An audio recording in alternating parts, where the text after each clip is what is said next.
I smoothed the silver chain at my throat, rehearsing the one lesson I'd mastered: never let them see the truth beneath the surface. This wasn't a family dinner.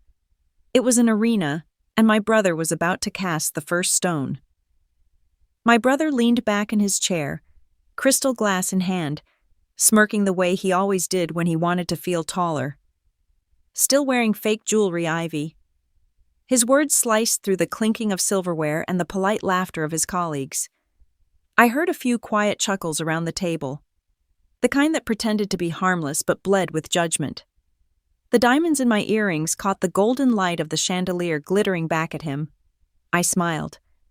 Because if I'd learned anything growing up as Nathan Morgan's little sister, it was this: you don't need to defend yourself when time will do it for you.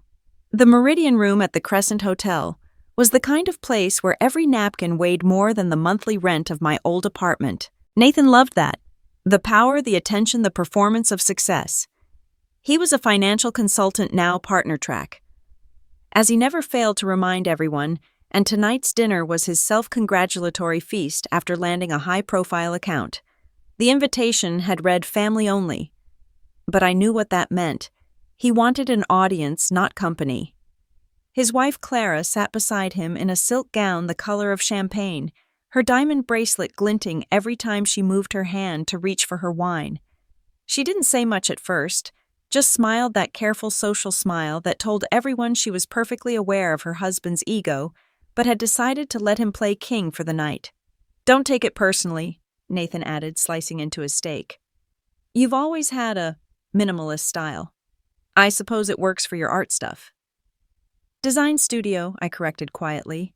He grinned. "Right, that Etsy thing." A ripple of amusement moved through the table. I laughed too, but mine sounded different, lower controlled. I'd promised myself not to react. Not tonight. Because tonight, I wasn't here to prove anything. I was here to observe. Clara leaned forward, her voice sugar-coated with sympathy.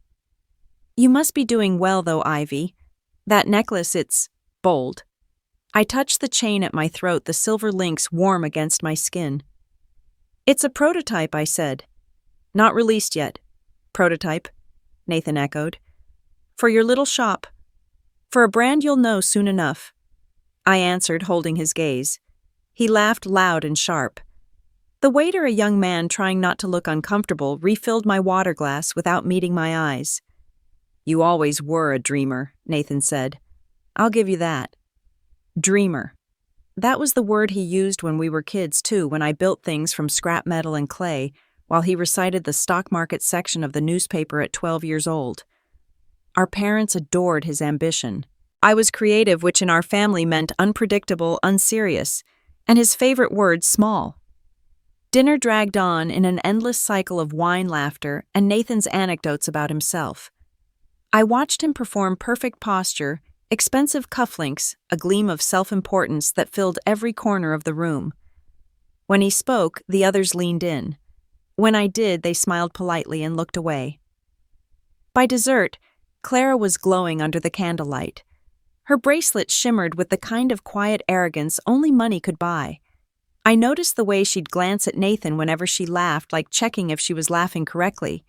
There was something fragile about it, something rehearsed. "You should come to one of my charity galas sometime," she said to me suddenly. "It might be inspiring." "Maybe I will," I replied. "But I'll probably be working." "Working," Nathan repeated, smirking. "You mean sketching jewelry no one can afford to make." Actually, I said sketching jewelry no one else dares to make. The table went silent for a second, the air thick with discomfort. Then Nathan barked a laugh to break it. "Still got that attitude, huh? Guess that's why you're still single." I smiled again, not because it didn't hurt, but because I had already stopped needing his approval years ago. The waiter set down the check beside him. He signed it with a flourish, made sure everyone saw the black Amex card, then leaned back in satisfaction. Outside, the city was humming when I stepped onto the sidewalk. Clara's laughter still echoed faintly behind me as I breathed in the cold night air. A sleek black car waited at the curb, and my assistant Lila stepped out, phone in hand. "They confirmed it," she said, eyes shining. You're on the guest list for the Harper's showcase. The Aurora chain goes live tonight. My pulse quickened, but I kept my face calm. Broadcast starts in an hour 30 minutes. They bumped you up the lineup. Apparently the press loved your story. Of course they did, I murmured, sliding into the car. As we drove through downtown, billboards flickered outside the tinted windows. I caught my reflection in the glass. Still the same simple dress, the same silver jewelry Nathan mocked. But on screen, the necklace was about to become something else entirely. The car stopped behind the theater where the red carpet shimmered under floodlights. Reporters clustered behind velvet ropes, calling out names, flashes bursting like fireworks.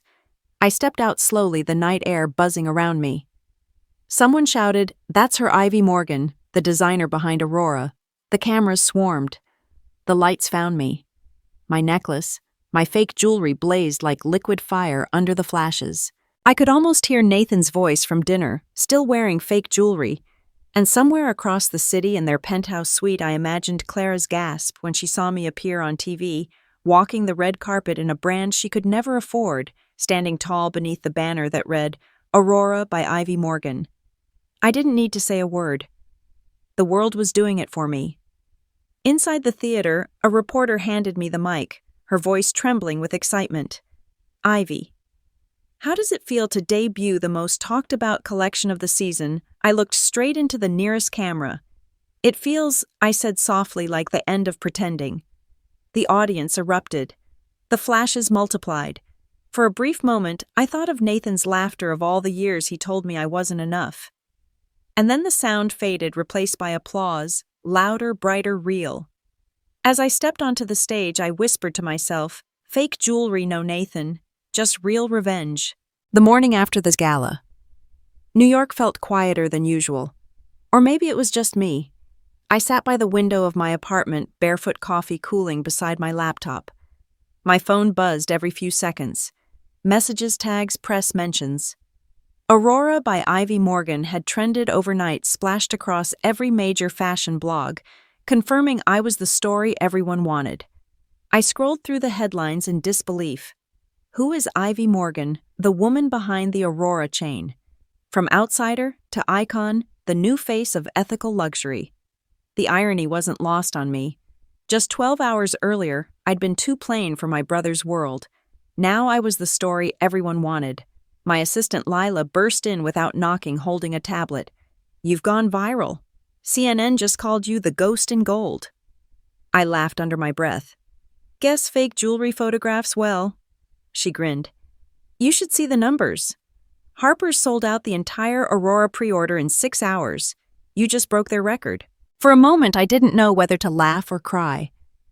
I'd spent 5 years designing pieces I believed no one would ever wear, metalwork that blended industrial steel with recycled silver, meant to tell a story rather than impress a crowd. But last night under the floodlights, something shifted. The world had finally seen me not as Nathan's quiet sister, but as myself. Still, even victory comes with static. My inbox was full of messages from journalists, investors, and former colleagues who'd once ignored my calls. I scanned the queue and spotted a familiar name, Bram Fisher, Vesper Corp. Vesper had rejected my portfolio last year, calling it unmarketable. I opened his new email. It contained 2 words, "Congratulations. Call me." The quiet satisfaction of that moment, the world tilting in my favor, was better than any champagne. But among the congratulations was one name that made me freeze. Elaine DuPont, Ariel Foundation. Her message was short, lunch today, noon. Don't refuse. Elaine DuPont was more myth than woman in our world. The kind of person who didn't just build empires, she redefined them. In the 90s, she'd revolutionized fashion distribution, then vanished after selling her company for $800 million. For years, she'd been the subject of speculation, rumors of private mentorship programs, secret investments, silent influence. If she wanted to see me, it wasn't casual. By noon, I was sitting across from her in a quiet corner of the Glass House Cafe. She wore a black suit without jewelry, her white hair twisted into a low knot, her eyes sharp enough to slice through glass. "I watched you last night," she said, stirring her tea. You handled the cameras well. Thank you, I said carefully. You didn't expect it to blow up, did you? Not like that? She smiled faintly. That's the best kind of fame, the one you don't chase. She leaned forward, lowering her voice. You've got something rare, Ivy. Presence. But presence fades without precision. I can help you make it permanent. I hesitated. Help me how? By making sure your name doesn't disappear the moment another shiny trend walks in. She slid a small envelope across the table. Inside was a card, Ariel, private consultation. I mentor women who have potential, but no protection, she said. You remind me of myself before I learned what power costs. I looked up. And what does it cost? Her smile didn't reach her eyes. Everything you thought mattered. That night back in my apartment, I placed the card on my desk beside the prototype sketches for my next collection.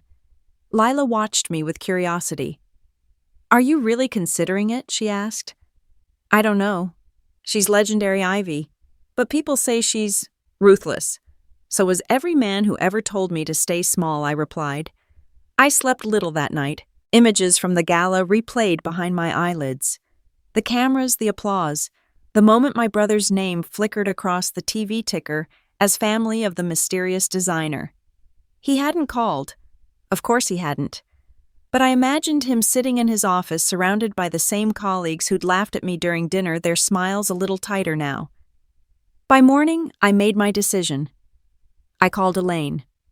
Her office was unlike anything I'd ever seen, minimalist to the point of intimidation. One long table of marble. No photos, no clutter. Just silence and the faint hum of the city outside. She gestured for me to sit. I did some research, she began. You grew up in a family that worshipped appearances. You built something that mocks them. That's poetic.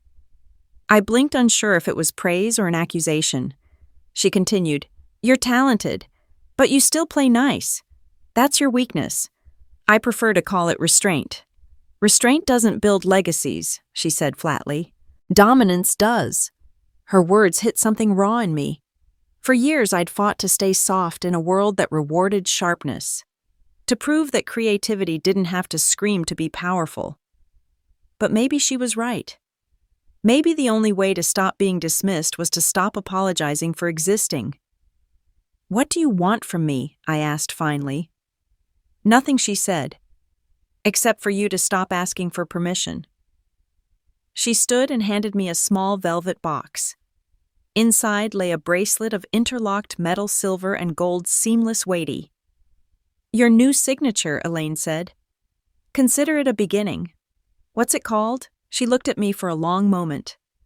Phase 2. The next few weeks moved like a storm. With Elaine's connections, Aurora expanded into global markets. Interviews, contracts, invitations. I was suddenly everywhere.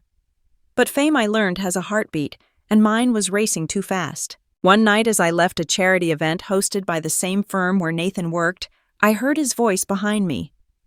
So it's true, he said. You're DuPont's new pet project. I turned. He looked older somehow, the arrogance in his posture shadowed by something else, fear. I guess the fake jewelry paid off, I said. He sneered. Don't get comfortable. People like you burn bright and fade fast. Maybe, I said softly, but at least I'm not standing in someone else's light. He stared at me, and for a second, I saw something flicker, resentment mixed with recognition. The same man who once mocked me now realized I was everything he pretended to be. As he walked away, Elaine's words echoed in my mind. Stop asking for permission. I didn't know then that this alliance, the mentor I admired, the brother I'd outshone, wasn't the end of a rivalry. It was the start of a reckoning. And for the first time, I wasn't afraid of what it would cost. The day I moved into the glass office at Oriel, it felt like stepping inside a mirage. Everything shimmered, floor-to-ceiling windows, polished chrome desks, the skyline painted across the glass like a moving photograph. Elaine didn't sit behind a desk. She stood at the window looking out at the city like she owned it. Maybe she did. Do you know what I love about glass? She asked without turning. Does it reflect everything? She smiled faintly. It hides nothing. Transparency terrifies people, especially men who built their power behind walls. I learned quickly that Oriel wasn't just a company. It was a machine of control. Everything Elaine touched moved like choreography. Every assistant designer investor, each orbiting her gravity with reverence and fear. I was no exception. She began training me the same day. Success isn't an art, it's a transaction. You dissect people until you know which part of them buys what you're selling. For weeks I followed her like a shadow. She took me to private dinners, boardrooms, and charity galas. I watched her manipulate rooms without ever raising her voice. One look, one pause, one carefully timed smile, she could make titans of industry stutter like interns. "You're too emotional," she told me one night after a client meeting. "You give away too much in your posture when they underestimate you. Never let them think you're anything but harmless. That's when they expose their weakness." I wanted to believe her. But late at night in the silence of my penthouse, I'd catch my reflection in the window and wonder if the woman staring back was still me, or someone she'd sculpted from ambition and fear. The Aurora expansion grew faster than anyone predicted. Elaine orchestrated everything: new investors, celebrity endorsements, global manufacturing deals. But every contract came with a catch. "We'll protect your name," she'd say, "but your company must remain under Oriel Holdings. Legal efficiency." I didn't realize until the third contract that under meant owned by. At first I told myself it didn't matter. The money was incredible, the recognition intoxicating. My designs were finally in vogue on red carpets and magazines that used to ignore my emails. I'd worked my entire life for this. But with every signature, I felt something slip, a quiet sense that I was no longer building my empire, just decorating hers. Nathan called the night my face appeared on the cover of Forbes Style. I hadn't heard his voice in months. "Congratulations," he said dryly. "You've officially become one of them. One of the people who think power makes them different from the rest of us." I laughed. "You always hated seeing me win." "I don't hate it," he said. "I just don't recognize you anymore." I heard him let out a long breath on the other end. "It's just, you look like you've actually won something real. I've spent 20 years trying to look like our dad, chasing his praise, and I'm still the same guy signing a check with a flourish. You look free. And I don't know if you're sacrificing things I wasn't brave enough to give up or just becoming another kind of monster." He hung up before I could answer. I sat in silence, staring at my own face on the magazine cover. Chin high, eyes sharp, the headline reading, "The Ice Queen of Innovation." I looked powerful, unshakable. But the woman in the photo didn't look kind. She didn't look human. The next morning, Elaine summoned me. "You did well," she said, tapping the magazine. "They're calling you the next DuPont." "I don't want to be the next anyone," I said. "I want to be myself." She laughed softly. "My dear, yourself is what got you ignored. You're famous because you became what they fear." Her phone buzzed. She picked it up, her face tightening slightly. "Cancel the afternoon meeting," she told her assistant. "We have a problem." She turned back to me. "Your brother. He's been talking to reporters. Something about family conflicts and creative integrity. I assume you've given him nothing to use." My stomach tightened. "He wouldn't he?" she interrupted. "Men like him hate watching a woman rise without their help. Silence him. Quickly." That evening I went to Nathan's apartment. It felt surreal standing in the hallway outside his door, listening to the muffled sound of his TV. When he opened it, his expression was unreadable, half surprise, half defiance. "Wow," he said. "The Queen herself. What brings you to the peasant's floor?" Elaine heard. "You've been talking to the press," I said. "Tell me it's not true." He smirked. "You think I need to leak anything? You're doing a fine job exposing yourself." I stepped closer. "Nathan, this isn't a game. You don't know who you're dealing with." "Oh, I do. You've become her." The words hit harder than I expected. "Her who DuPont," he said. "I saw the way you looked at me at that dinner. The way you looked down. You used to have fire, Ivy. Now you just have frost." He closed the door before I could speak. I stood there for a long time, my reflection in the hallway mirror staring back with glassy eyes. Back in my car, I scrolled through my messages. Elaine had texted one line, "Weakness is remembered. Eliminate it." I didn't know if she meant Nathan or myself. Days blurred into weeks. I threw myself into work, designing obsessively. Every piece of jewelry I made felt like a confession, cold metal shaped into beauty, trying to remember warmth. Elaine called them masterpieces. The press called them emotionless perfection. But one night while reviewing the quarterly reports, I noticed something strange. Beneath the financial summaries was a sealed folder labeled Project Astra. I clicked it open. Inside were documents, contracts, transfers, and confidential memos signed in my name. Some were for overseas factories I'd never approved. Others included environmental violations tied to Oriel subsidiaries. My breath caught. "What is this?" I whispered to the empty room. And then I saw it, the digital signature at the bottom of every file. My own copied and pasted the date matching the days I'd been out of office with Elaine. She hadn't just built my success. She'd built my liability. Outside, the city lights reflected in the window, glittering like broken glass. I stared at them, realizing what Elaine had meant when she said transparency terrified people. Because in her world, even glass could hide something dark enough to destroy you. The next morning, I walked into Oriel's headquarters with the folder still open on my tablet. The glass doors hissed shut behind me, and the sound felt final, like being sealed inside something I no longer controlled. Elaine was already waiting in her office, standing by the window with her back to me, the skyline reflected in the smooth black glass behind her. "You found Astra," she said without turning. The casualness of her admission, the lack of surprise, made my blood run cold. She had been waiting for this. My fingers tightened around the tablet. "You forged my signature." She finally faced me, calm as ever. "I authorized efficiency. You were unavailable." "Unavailable." My voice cracked. "You used my name to approve contracts tied to illegal factories."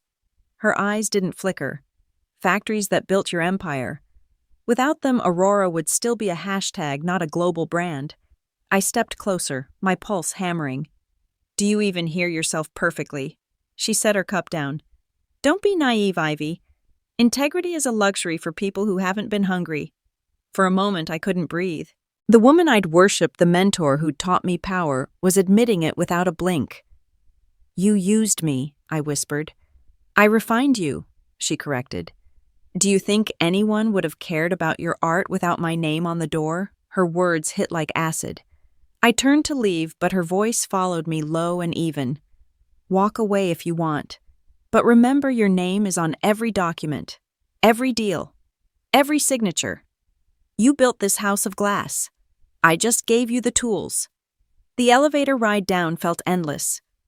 My reflection in the mirrored walls looked like a stranger, a woman wrapped in privilege, drowning in it. By the time I reached the lobby, my phone was already buzzing. From Marcus, Legal Department. Subject, urgent review. Press inquiry about Project Astra. Panic burned through my chest. They knew. Someone outside the company had found the same files. I left the building without a plan, just motion.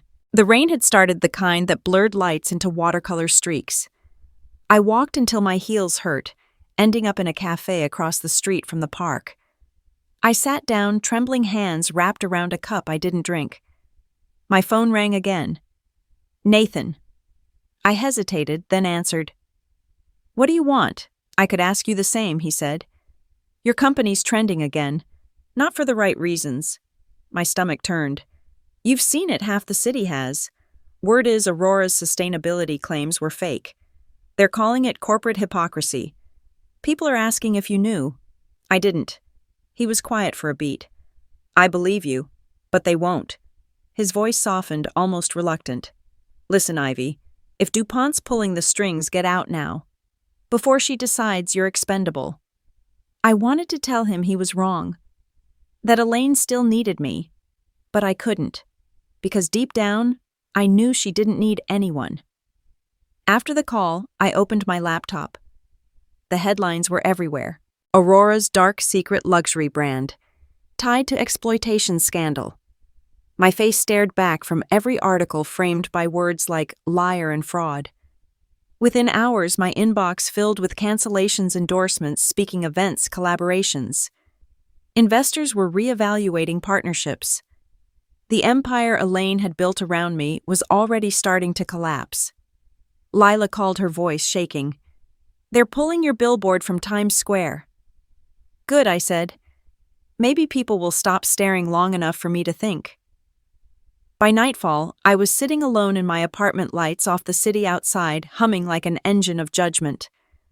I opened the Astra files again, scrolling through pages of numbers, signatures, transactions.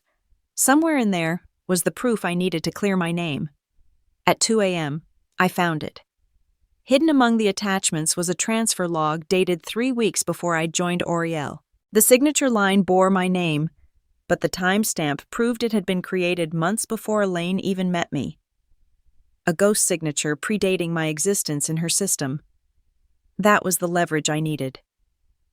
The next morning, I walked back into headquarters, hair still damp from the rain, my heartbeat steady. Now not fear, but purpose. Elaine looked up as I entered her office. "You're early," she said. "I'm done," I replied, dropping a printed page on her desk. "This proves you forged the Astra files before I worked here." She studied it unbothered.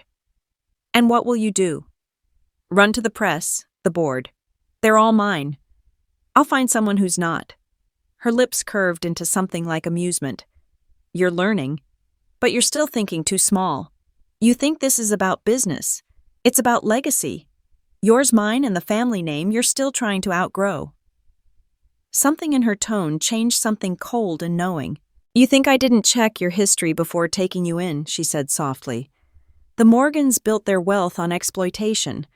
The factories your father invested in were worse than anything in Astra. You're not different from me, Ivy. You're just late to the truth." The blood drained from my face. "You're lying. Am I? Check the archives. Or better yet, call your brother."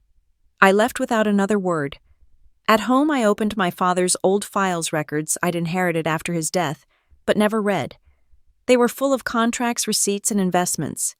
And there, buried in the pages, I founded a partnership with an offshore company registered under Morgan Industrial Holdings, the same name listed in the Astra documents. Elaine hadn't forged that part. She'd exposed it.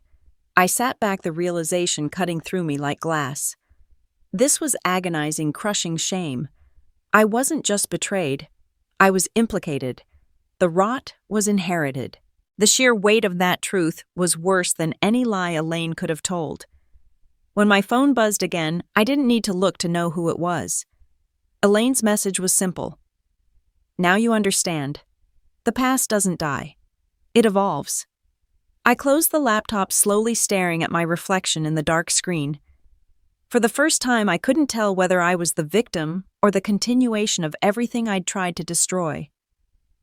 The rain outside had stopped, but the city still glistened slick and sharp like 1,000 shards of truth waiting to cut whoever touched them next. The day I moved into the glass office at Oriel, it felt like stepping inside a mirage. Everything shimmered, floor-to-ceiling windows, polished chrome desks, the skyline painted across the glass like a moving photograph. Elaine didn't sit behind a desk. She stood at the window, looking out at the city like she owned it. Maybe she did. "Do you know what I love about glass?" she asked without turning. "Does it reflect everything?" She smiled faintly. "It hides nothing. Transparency terrifies people, especially men who built their power behind walls." I learned quickly that Oriel wasn't just a company. It was a machine of control. Everything Elaine touched moved like choreography. Every assistant, designer, investor, each orbiting her gravity with reverence and fear. I was no exception. She began training me the same day. Success isn't an art. It's a transaction. You dissect people until you know which part of them buys what you're selling. For weeks, I followed her like a shadow. She took me to private dinners, boardrooms, and charity galas. I watched her manipulate rooms without ever raising her voice. One look, one pause, one carefully timed smile she could make titans of industry stutter like interns. "You're too emotional," she told me one night after a client meeting. "You give away too much in your posture when they underestimate you. Never let them think you're anything but harmless. That's when they expose their weakness." I wanted to believe her, but late at night in the silence of my penthouse, I'd catch my reflection in the window and wonder if the woman staring back was still me, or someone she'd sculpted from ambition and fear. The Aurora expansion grew faster than anyone predicted. Elaine orchestrated everything: new investors, celebrity endorsements, global manufacturing deals. But every contract came with a catch. "We'll protect your name," she'd say, "but your company must remain under Oriel Holdings." Legal efficiency. I didn't realize until the third contract that under meant owned by. At first I told myself it didn't matter. The money was incredible, the recognition intoxicating. My designs were finally in vogue on red carpets and magazines that used to ignore my emails. I'd worked my entire life for this. But with every signature, I felt something slip, a quiet sense that I was no longer building my empire, just decorating hers. Nathan called the night my face appeared on the cover of Forbes Style. I hadn't heard his voice in months. "Congratulations," he said dryly. "You've officially become one of them. One of the people who think power makes them different from the rest of us." I laughed. "You always hated seeing me win." "I don't hate it," he said. "I just don't recognize you anymore." I heard him let out a long breath on the other end. "It's just, you look like you've actually won something real. I've spent 20 years trying to look like our dad, chasing his praise, and I'm still the same guy signing a check with a flourish. You look free. And I don't know if you're sacrificing things I wasn't brave enough to give up, or just becoming another kind of monster." He hung up before I could answer. I sat in silence, staring at my own face on the magazine cover. Chin high, eyes sharp, the headline reading, "The Ice Queen of Innovation." I looked powerful, unshakable. But the woman in the photo didn't look kind. She didn't look human. The next morning, Elaine summoned me. "You did well," she said, tapping the magazine. "They're calling you the next DuPont." "I don't want to be the next anyone," I said. "I want to be myself." She laughed softly. "My dear, yourself is what got you ignored. You're famous because you became what they fear." Her phone buzzed. She picked it up, her face tightening slightly. "Cancel the afternoon meeting," she told her assistant. "We have a problem." She turned back to me. "Your brother, he's been talking to reporters. Something about family conflicts and creative integrity. I assume you've given him nothing to use." My stomach tightened. "He wouldn't he?" she interrupted. "Men like him hate watching a woman rise without their help. Silence him. Quickly." That evening, I went to Nathan's apartment. It felt surreal standing in the hallway outside his door, listening to the muffled sound of his TV. When he opened it, his expression was unreadable, half surprise, half defiance. "Wow," he said. "The queen herself. What brings you to the peasant's floor?" "Elaine heard you've been talking to the press," I said. "Tell me it's not true." He smirked. "You think I need to leak anything? You're doing a fine job exposing yourself." I stepped closer. "Nathan, this isn't a game. You don't know who you're dealing with." "Oh, I do. You've become her." The words hit harder than I expected. "Her who DuPont," he said. "I saw the way you looked at me at that dinner. The way you looked down. You used to have fire ivy. Now you just have frost." He closed the door before I could speak. I stood there for a long time, my reflection in the hallway mirror staring back with glassy eyes. Back in my car, I scrolled through my messages. Elaine had texted one line, "Weaknesses remembered. Eliminate it." I didn't know if she meant Nathan or myself. Days blurred into weeks.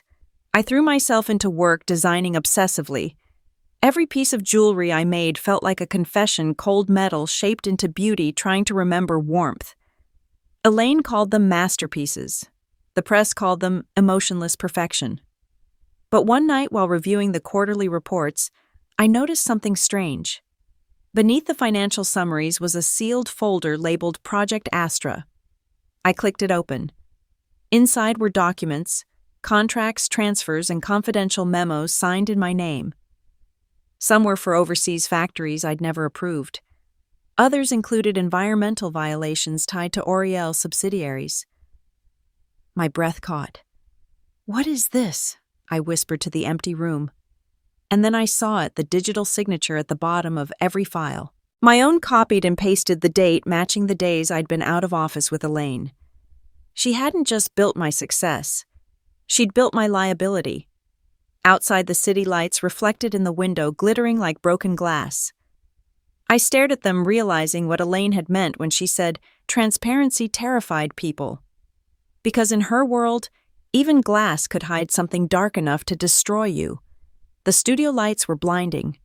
They always were, but that night they felt like interrogation lamps instead of cameras. I sat in the green room waiting for my segment, my palms pressed together so tightly that the blood had stopped moving. Across from me, a monitor played the previous interview, a senator denying allegations, his smile smooth and rehearsed. I wondered if I looked the same. Dinah Harris entered clipboard in hand, her professional calm masking a reporter's sharp instinct for the scoop.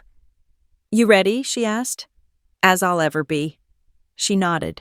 "Just remember, truth isn't always redemption. Sometimes it's demolition.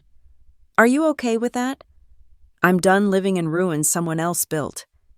They wired a mic to my collar, powdered my face, and walked me under the heat of the stage lights. The world outside the cameras faded to silence. 3, 2, 1. "Good evening," Dana began, her voice perfectly modulated. "Tonight we sit down with Ivy Morgan, designer entrepreneur, and the woman at the center of the Aurora scandal. Ms. Morgan, thank you for joining us. Thank you for having me." My voice barely sounded like mine. Dana didn't waste time. "Let's start simple. Did you know about Project Astra?" I met her gaze. "Not until 2 weeks ago, and yet your signature appears on every approval form." "Yes, because it was forged." She tilted her head slightly. "By whom?" I paused, the air thickening around me. "By someone who taught me that success means silence. I won't be silent anymore." Her next question hit harder. "Are you referring to Elaine DuPont?" The studio seemed to exhale. Even the camera operator looked up. "Yes," I said. "Elaine DuPont built an empire on manipulation. She used my name, my image, and my ambition to launder her own corruption. But I let her because I thought she was saving me from obscurity. I was wrong." Dana didn't interrupt. She just let me speak, the silence between questions becoming its own kind of confession. "My father's company was part of this system long before I was born," I continued. "I inherited his money, his privilege, and his guilt. And when I built Aurora, I thought I was creating something new, something clean. But it was just another illusion of purity made possible by dirty money." Dana leaned forward slightly. "That's an extraordinary admission. Why tell the world this now? Because if I don't, she'll control the narrative forever." When the cameras stopped, the silence afterward felt deafening. Dana stood, expression unreadable. "You just detonated your career," she said. "I know. But you also lit something bigger. Don't disappear. People will want more." As I left the studio, flashes exploded outside, reporters shouting, microphones thrust forward, questions overlapping like a storm. The bright flashes were popping like explosions. "Did Elaine force you? Were you complicit? Is this the end of Aurora?" I didn't answer any of them. I just kept walking, the night air sharp against my skin. Somewhere behind the chaos, I heard a familiar voice call my name. Nathan. He was leaning against a streetlight, hands in his jacket pockets, watching me with a look I couldn't read. "You really did it," he said when I reached him. "Yeah, I thought you'd wait until the lawyers told you to. I'm done waiting for permission." He smiled faintly. "Mom would have been proud." I laughed bitterly. Mom hated the spotlight. She hated pretense, he corrected. "You finally dropped yours." We stood there for a long moment, the street emptying around us. Then Nathan's expression shifted. "You should know Elaine's already moving. She's filing an injunction saying you violated an NDA. Let her," I said. "If she drags this into court, she'll expose herself." You think so? I know so. Back at my apartment, the night turned electric with noise messages, missed calls, notifications piling up faster than I could read. My name was everywhere. Some called me brave. Others called me a fraud, trying to rewrite history. But beneath the noise, one message stood out delivered from a blocked number. You wanted transparency. Let's see how you survive it. I deleted it, but the words stayed burned into my mind. At dawn, the city was still buzzing. News vans lined the block outside my building. I brewed coffee and turned on the TV. Elaine DuPont was already on air, composed immaculate, performing outrage like art. Ivy was like a daughter to me, she said, her tone dripping with false sympathy. But her accusations are baseless. She's trying to deflect from her own mismanagement. I only hope she finds peace. The camera panned slightly, catching the hint of a smile on her lips. I threw the remote across the room. It shattered against the wall. My reflection stared back from the black screen, calm despite the chaos. The woman looking at me wasn't the same one who'd walked into Oriel months ago. She wasn't a protege anymore. She was a rival. Nathan called again later that morning. You see her interview? Yes. You gonna let her have the last word? No, I said quietly. I'm going to have the right word. The next 48 hours were a blur of strategy. My lawyer drafted statements, PR teams begged me to go quiet, and strangers on social media took sides like it was a sport. But I knew one thing: if I didn't fight this publicly, Elaine would bury me before the truth could breathe. By Friday, I had everything I needed. Proof of the forged documents, records of offshore accounts tied to her foundation, even correspondence linking her to the factories under investigation. When I sent the files to the Ledger, the city's most relentless investigative paper, I didn't include my name. I just typed a note for the woman who taught me that silence is survival. Here's what it costs. That night, I sat on my balcony with a glass of wine, watching the skyline glitter against the dark. My phone buzzed again, one last message. This isn't over. I smiled, taking a slow sip. No, I whispered to the city below.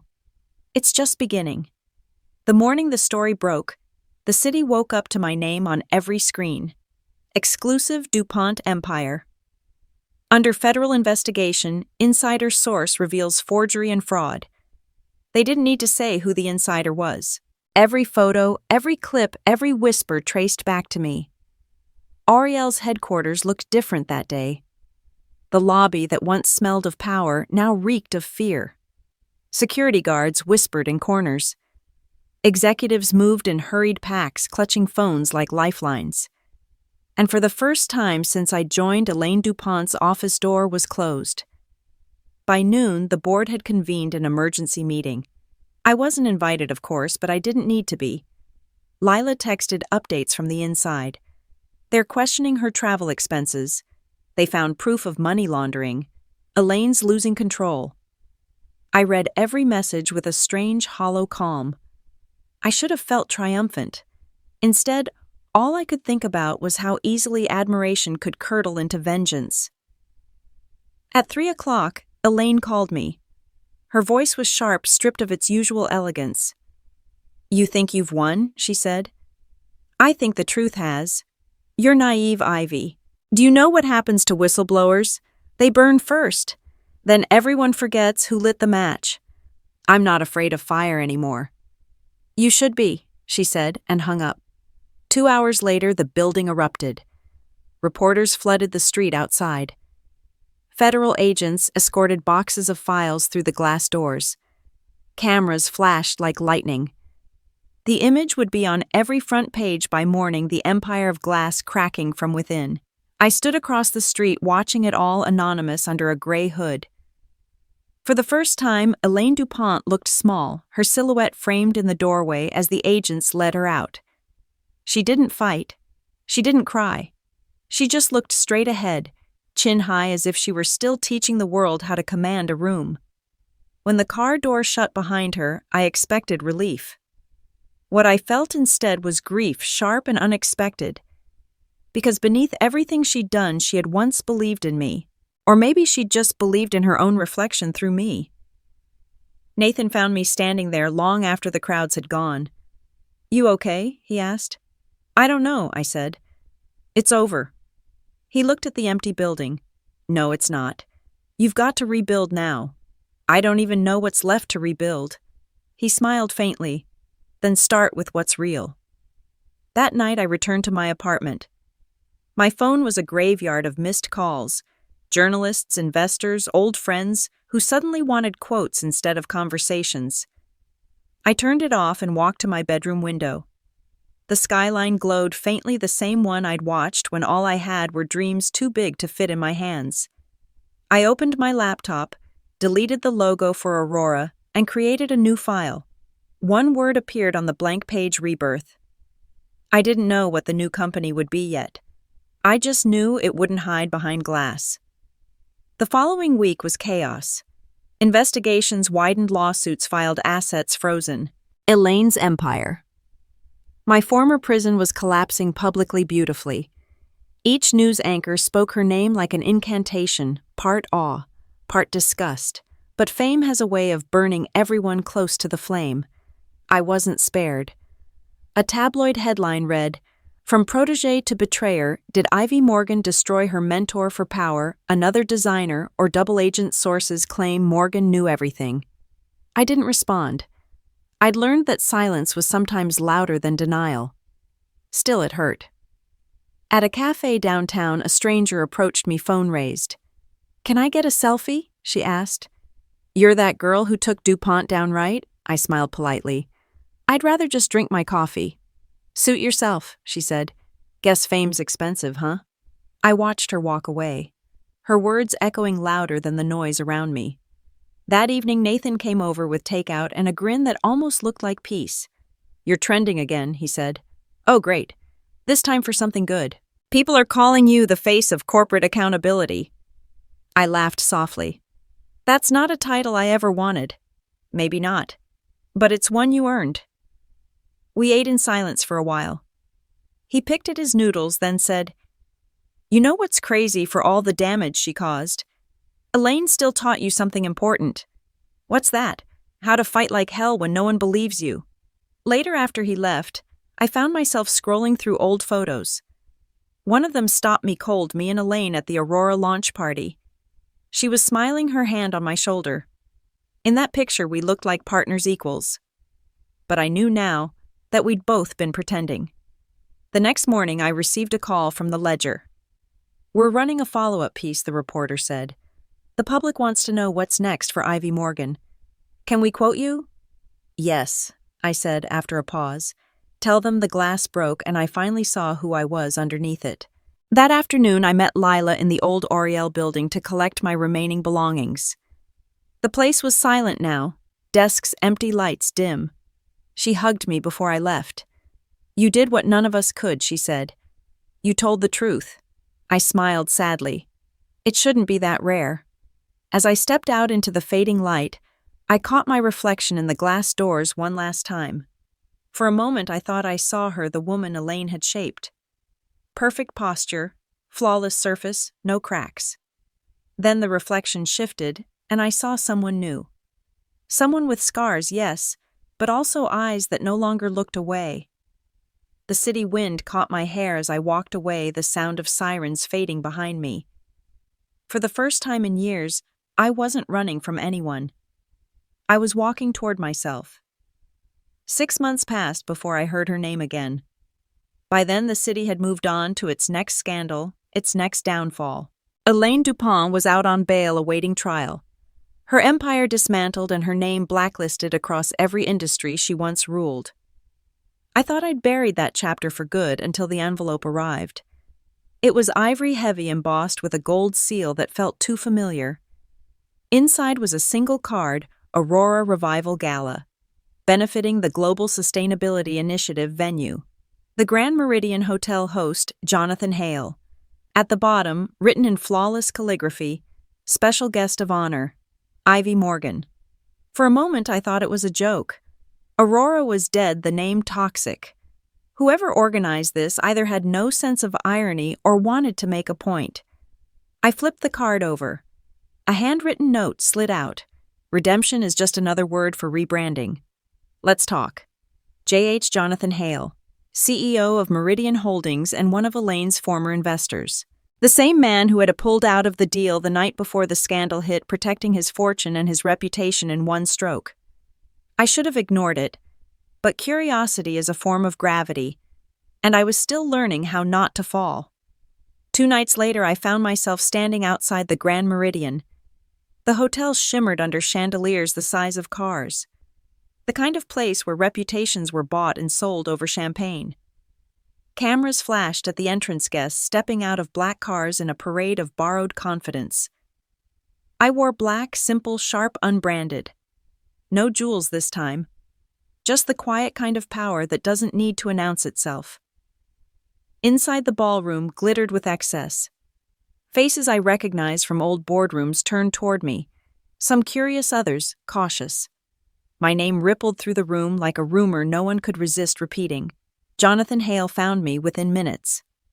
Tall, polished, the kind of man who thought charm could erase history. "Ms. Morgan," he said, taking my hand. "I wasn't sure you'd come."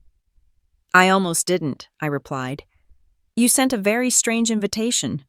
He smiled. "I find honesty disarming. And you, Ivy, are the most disarming woman in the city right now." We took seats at a private table overlooking the main floor. Waiters glided around us like shadows. The band played something smooth and meaningless. So I said, "What's the real reason you brought me here?" "I wanted to offer you an opportunity," he said, lowering his voice. Elaine's fall left a vacuum. Investors are hungry for leadership, someone with vision, credibility, a story the public already knows. "You mean a scandal they can market?" He shrugged. "Same thing." I studied him for a long moment. "You want to rebuild Aurora under a new name, using me as the face. I want to rebuild you." His tone was silk, but his eyes were all calculation.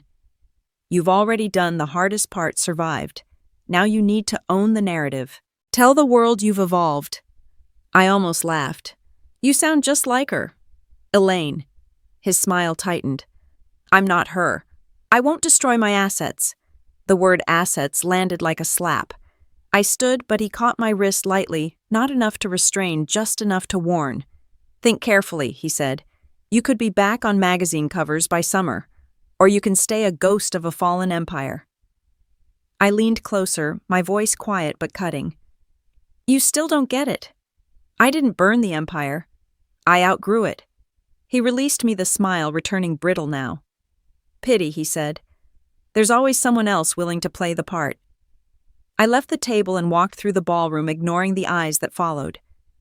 Halfway to the exit, I stopped. On the far side of the room near the stage, I saw her. Elaine. She looked thinner, older, but her presence was the same, controlled, deliberate. Her hair was pulled into a sleek knot, her gown understated, but immaculate. People kept their distance, unsure if proximity to her was poison or power. Our eyes met across the room. For a moment, the noise faded. Then she smiled. Not the predatory kind I remembered, but something smaller, almost human. She raised her glass slightly, a silent toast, before turning away. I walked out into the cold night breath visible in the air. The city glowed behind me, the skyline 1,000 glittering lies stacked on steel. Nathan called as I reached my car. "I saw your name trending again," he said. "You went to the gala?" "Yes." "Did she show up? She always does." He was quiet for a beat. "So what now?" "I think it's time I stop reacting to the story everyone else is writing, and start writing your own." Exactly. That night I didn't head straight home. I stopped at my studio. I opened my digital design files, pulled up the proposed new logo, and the branding deck Hale's team had slipped me, sleek, modern, and utterly hollow. I selected every file, hit delete, and purged the recycle bin. They wanted my face on their clean slate. I would not let them wipe away my dirt. I sat on my balcony with my laptop open, the cursor blinking on a blank page. The world expected a comeback, a glossy reinvention with perfect sound bites and redemption arcs. But that wasn't what I wanted. I wanted the truth. Not the weaponized kind Elaine had used. The kind that cleans instead of cuts. So I started typing. A memoir, maybe. A manifesto, definitely. The Glass Woman, How Success Taught Me to Shatter. Each word felt like pulling glass from my skin, painful, necessary cleansing. By dawn, I had written 10 pages. Not perfect, not polished, but real. The first story I'd told in years that didn't belong to anyone else. The city was waking again, its towers catching the first light. For the first time, I didn't see prisons of glass. I saw reflections flawed, bright, alive. And I finally saw myself in them. The memoir spread faster than I expected. What began as a series of late-night confessions on my laptop turned into essays passed hand to hand, blog to blog, until one morning I woke up to see my words quoted on the front page of the New York Ledger. "The woman who burned glass to see herself," the headline read. Below it, a single line from my writing power isn't stolen, it's traded for silence until you stop selling yourself cheap.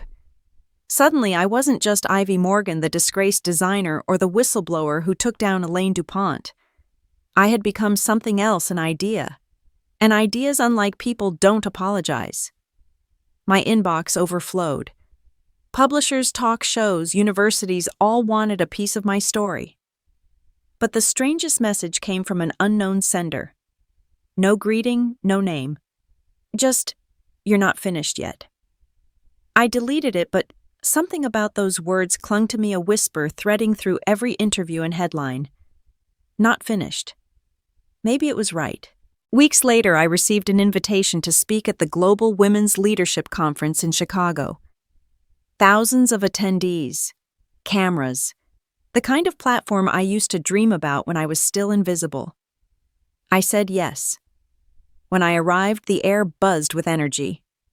Women in suits and heels filled the convention hall, their laughter sharp and alive.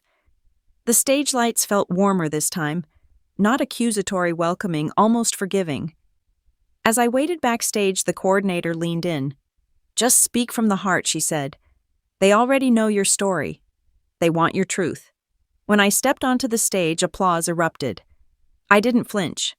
2 years ago, I was told that success was a ladder, that if I climbed quietly enough, smiled politely enough, and didn't look down, I could reach the top.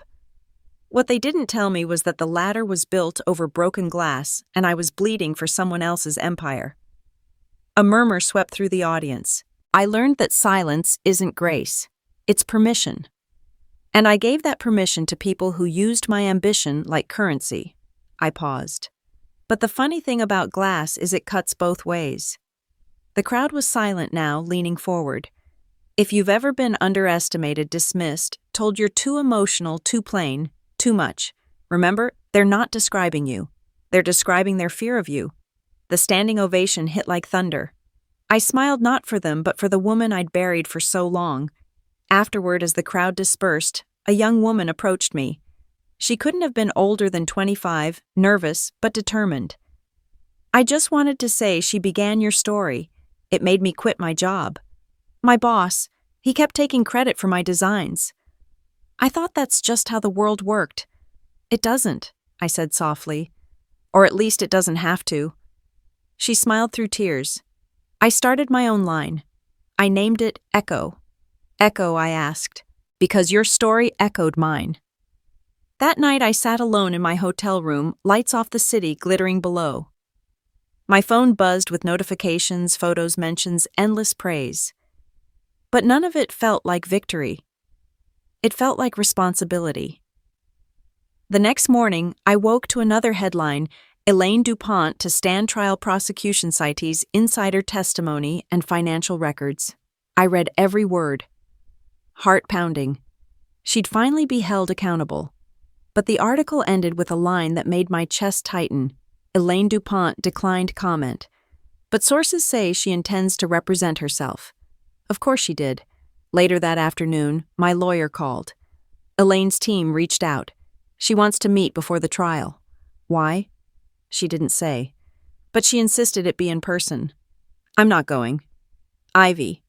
She still holds some documents tied to the Aurora accounts. If she releases them, it could drag your name back into the mess. You should hear her out. By evening, I was standing outside the detention center, wondering how I'd become the kind of woman who visits her own ghost. The guard led me into a cold, sterile room. Elaine sat at the table dressed in gray, her hair silver now but still immaculate. Her posture hadn't changed, regal, poised, untouchable. "Ivy," she said with that old, measured calm. "You look well. You look trapped." She smiled faintly. "I always admired your wit." I sat down across from her. "Why am I here? I wanted to see if you learned the right lesson. I learned that control built on fear always collapses." "Incorrect," she said. "It evolves. Power never disappears. It just changes hands." I leaned forward. "Then maybe it's time women stop inheriting the same kind of power men abuse." Her eyes narrowed. "You still think you're different from me?" "I know I am." She studied me for a long time, the silence heavy between us. "Then prove it," she said finally. "When they come for you, and they will don't become me." Before I could respond, the guard announced time was up. Elaine rose gracefully, turning toward the door. "Good luck, Ms. Morgan," she said over her shoulder. "You'll need it." I walked out into the sunlight, the wind cutting sharp against my face. For the first time, I understood what she meant. The fall of one tyrant doesn't erase the system that built her. Someone else would always be waiting to wear the crown. Back in my hotel room, I stared at my reflection in the mirror. The woman who looked back wasn't naive anymore, but she wasn't hardened either, just awake. I picked up my notebook and wrote one last line for my manuscript. "The echo of power isn't silence, it's choice. And every woman who refuses to become her predecessor changes the sound of the world." Outside the city glimmered in the distance, still built on glass, still fragile, but catching the morning light in a way that almost looked like hope. The courthouse smelled like paper and tension. Every hallway hummed with whispers, the kind that follow both scandal and spectacle. I'd promised myself I wouldn't come, that I was done letting Elaine DuPont occupy space in my life, but promises have a way of breaking when closure calls your name. Reporters lined the marble steps outside, microphones thrust forward, flashbulbs popping like explosions. I kept my sunglasses on, my expression unreadable. A few shouted questions. "Did you and DuPont reconcile? Do you feel responsible for her downfall?" But I walked past them, each step deliberate, my heels clicking like a countdown. Inside the courtroom was colder than I expected. Elaine sat at the defense table, unflinching, her gray suit tailored to perfection. Even in ruin, she carried herself like a queen on a sinking throne. When our eyes met, she didn't blink. The prosecution began with precision. They laid out the evidence: falsified contracts, offshore accounts, employee testimonies, my own emails confirming how the Astra project had been executed under my forged signature. Every word was a mirror held up to her empire, reflecting everything she'd built and everything she'd buried. When my name was called to the stand, the room seemed to tighten. I walked forward, hands steady despite the storm inside.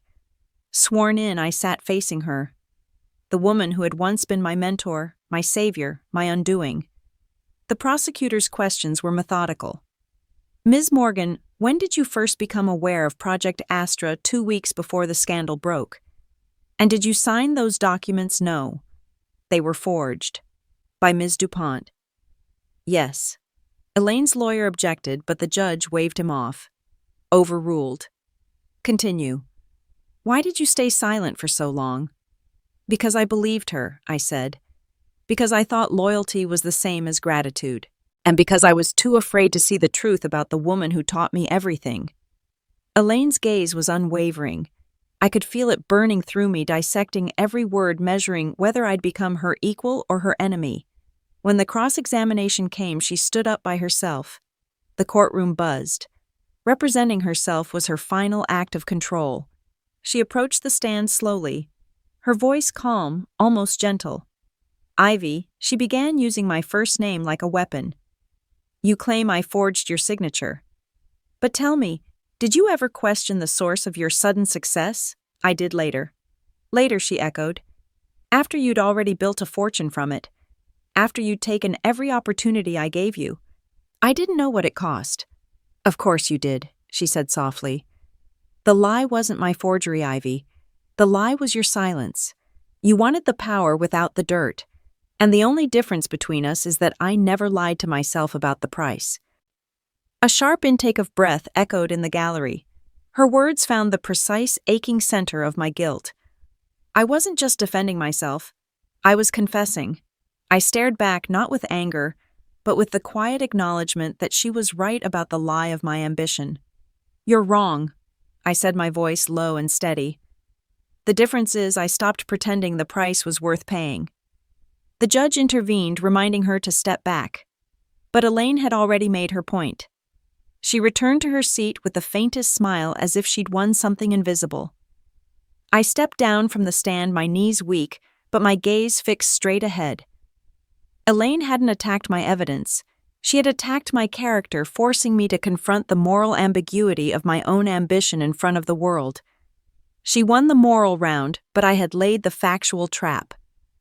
When the gavel finally struck to adjourn for the day, I left through the side exit, avoiding the reporters.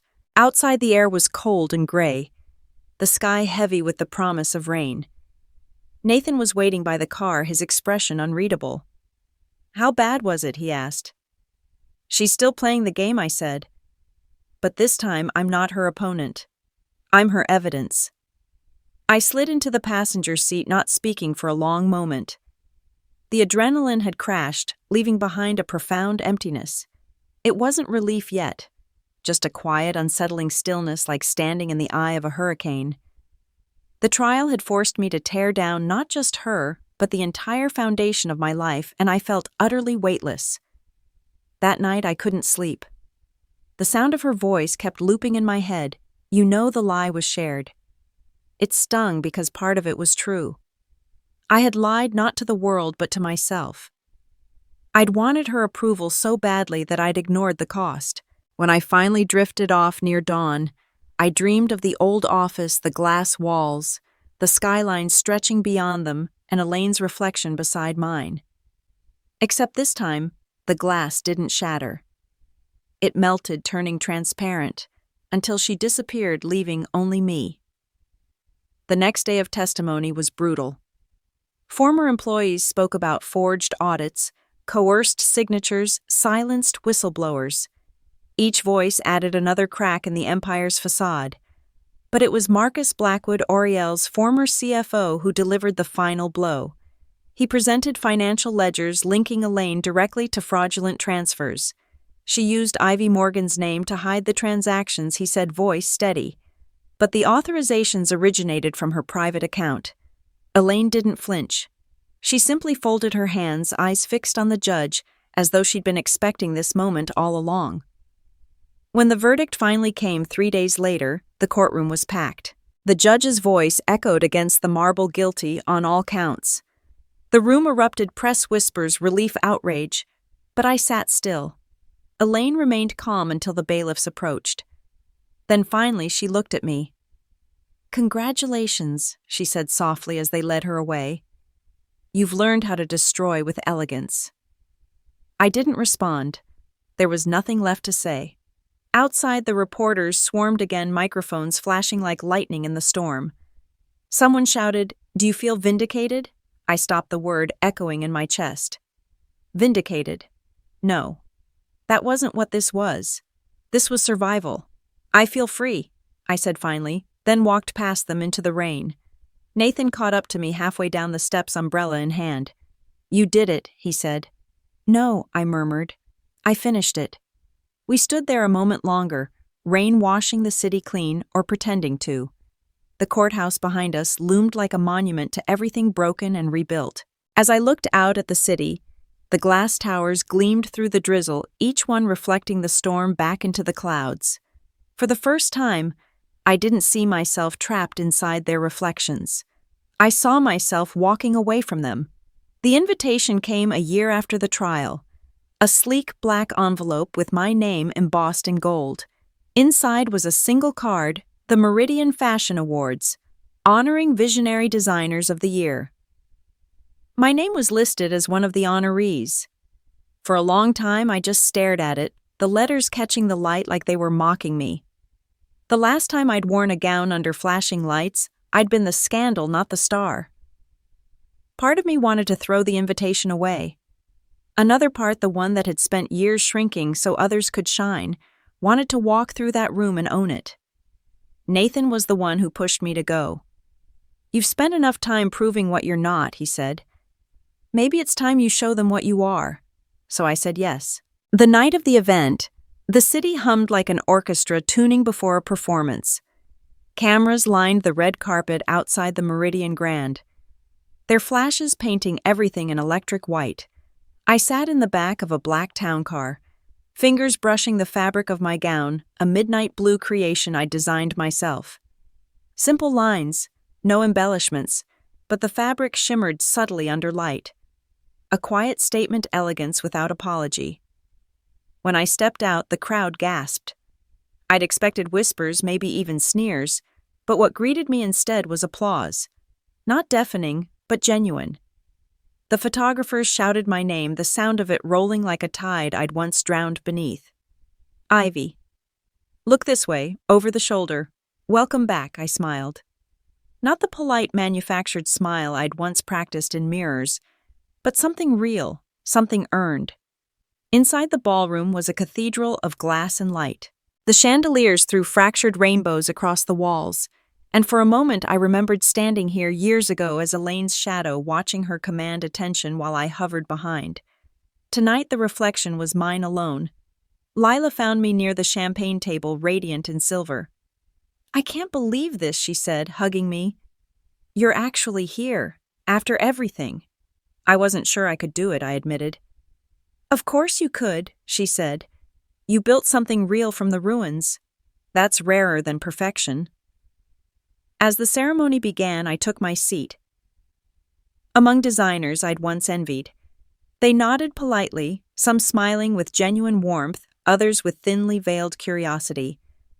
But I no longer felt the need to measure myself against anyone in that room. When my name was called, the applause was louder this time. I rose the gown whispering around me and walked to the stage. The lights were blinding, but I didn't shy away. The presenter smiled as he handed me the Crystal Award. "For courage, integrity, and redefining what leadership in fashion means, Ms. Ivy Morgan." I took the microphone, the weight of the room settling around me. "Thank you," I began, my voice steady. "When I first entered this industry, I thought beauty was something you could own, something polished, packaged, and sold. But beauty without truth is just decoration. And power without integrity is just costume jewelry. I learned that the hard way." A few people chuckled softly. I smiled. "The world doesn't need perfect women," I continued. "It needs honest ones. Women who can fail publicly and still stand up, who can be underestimated and still outlast everyone who doubted them." Applause rippled through the room. I glanced toward the back where I saw Nathan standing, arms crossed, pride written plainly across his face. When the ceremony ended, reporters swarmed near the exit. "Ivy, how does it feel to be back on top?" one asked. I smiled gently. "I'm not on top. I'm just finally standing on my own." Outside, the night air was cool, the flashes relentless. My car waited, but before I could get in, a familiar voice stopped me. Still wearing fake jewelry, I turned. Nathan grinned, teasing me the same way he had at that dinner all those months ago. I laughed. Only the kind that sparkles without needing validation. He handed me his phone. On the screen was a live stream from the event, me walking the red carpet, my name trending again. "Looks like they finally remembered who you are," he said. "No," I replied, watching the video. "They're just seeing who I've become." Across the street, a digital billboard flickered to life.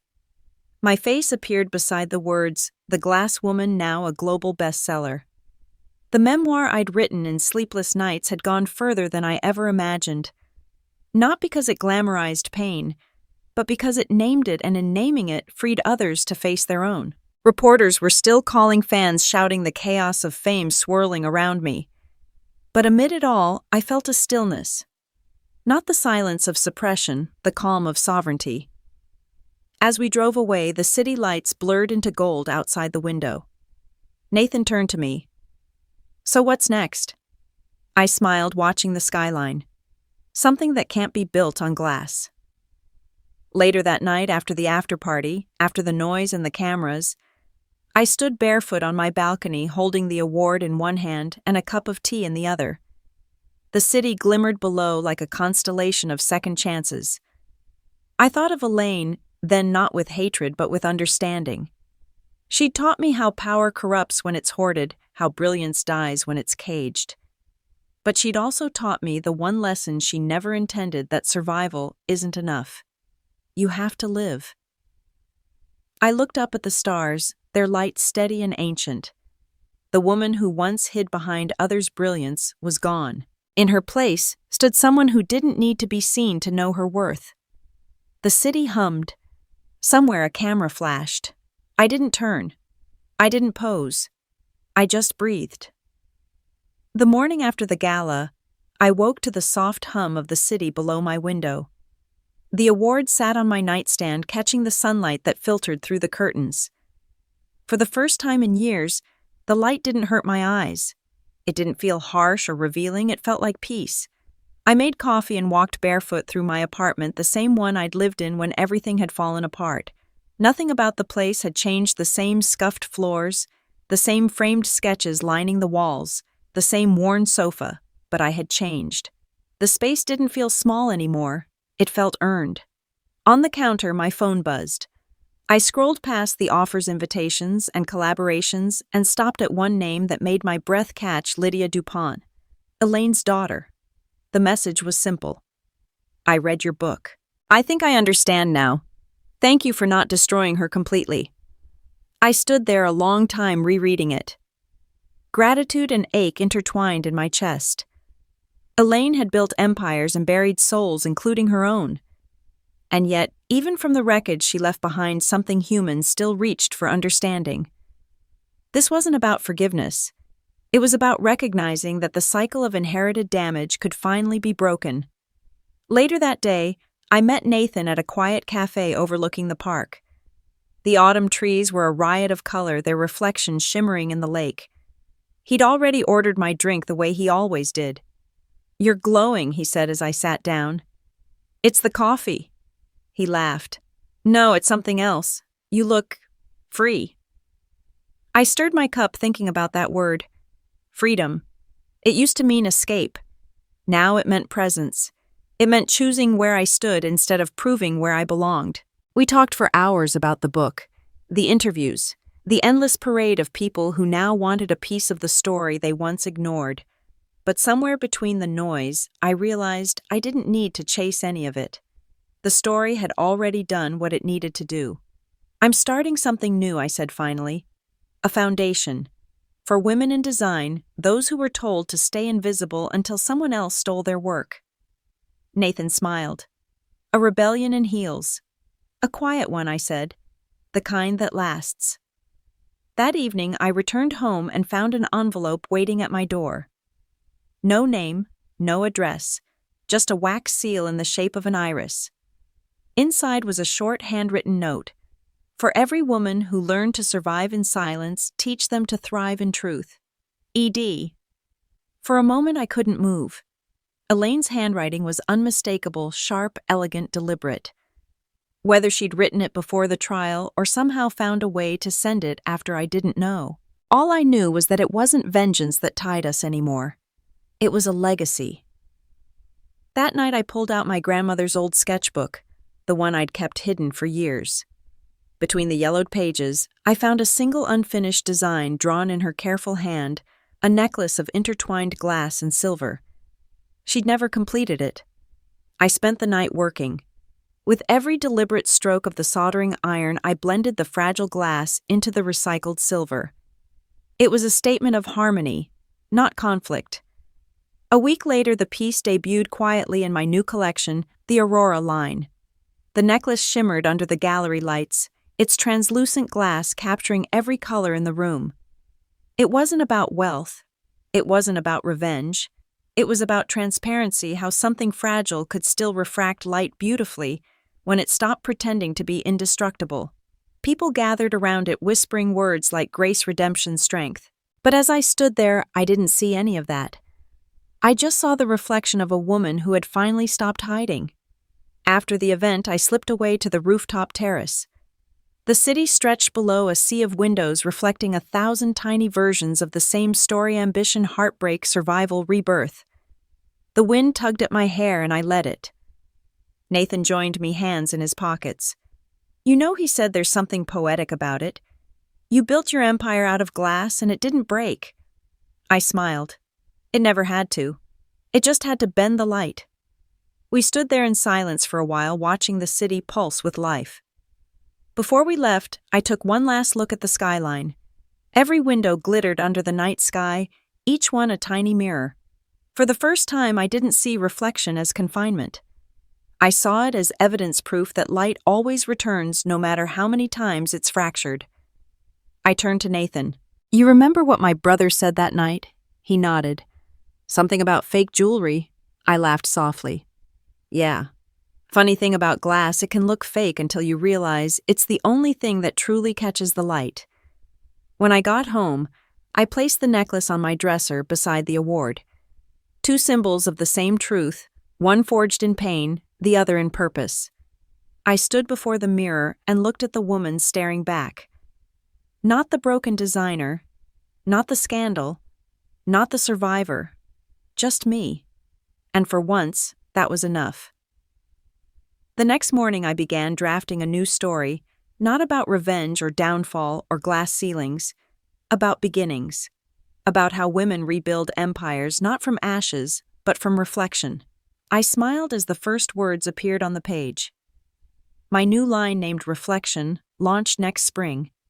It was not built on vengeance, but on the quiet, indestructible strength of women who choose to see clearly.